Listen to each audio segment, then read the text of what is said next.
কানাডার বিখ্যাত কবি, গায়ক এবং গীতিকার লিনার্ড কোহেন যদি সেপ্টেম্বর মাসের ২১ তারিখে বেঁচে থাকতেন তবে তার বয়স হতো ৯১ বছর।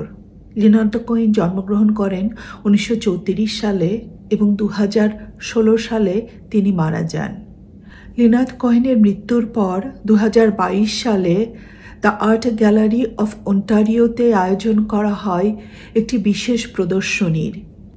লিনার্ড কোহেনের জীবন এবং তার সৃষ্টির উপরে আয়োজন করা হয় এই প্রদর্শনীটির। সেই প্রদর্শনীতে আমার বেশ কয়েকবার যাবার সুযোগ হয়েছিল এবং আমি লিনার্ড কোহেনের কাজের উপরে একটি আর্টিকেলও লিখি। কোহেন একটি ইহুদি পরিবারে জন্মগ্রহণ করেন। বাবা একজন সফল ব্যবসায়ী ছিলেন, কিন্তু বাবার মৃত্যুর পর পরিবারের অর্থনৈতিক অবস্থার পরিবর্তন হয়। কোহেন কলেজ জীবন থেকে কবিতা লিখতে শুরু করেন। ১৯৫৬ সালে তার প্রথম কবিতার বই প্রকাশিত হয়, যার নাম ছিল লেট আস কম্পেয়ার মিথোলজিস। পরবর্তীতে ১৯৬১ সালে প্রকাশিত হয় the spice box of earth.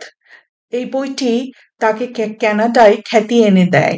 ১৯৬৭ সালে কোহেন প্রথম গানের অ্যালবাম প্রকাশ করেন, যার নাম ছিল সংস অফ লিওনার্ড কোহেন।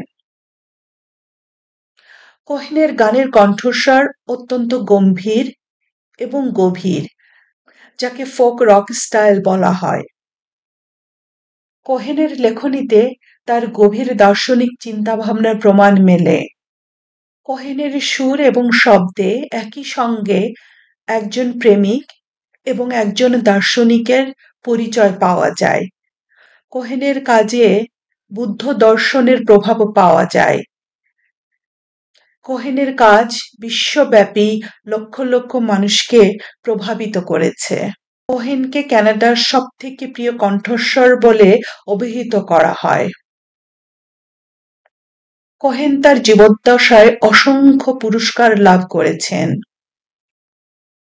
তার শেষ album you want it darker তার মৃত্যুর ঠিক আগে প্রকাশিত হয়, যেটি তার জীবনের একটি সারসংক্ষেপের মতো।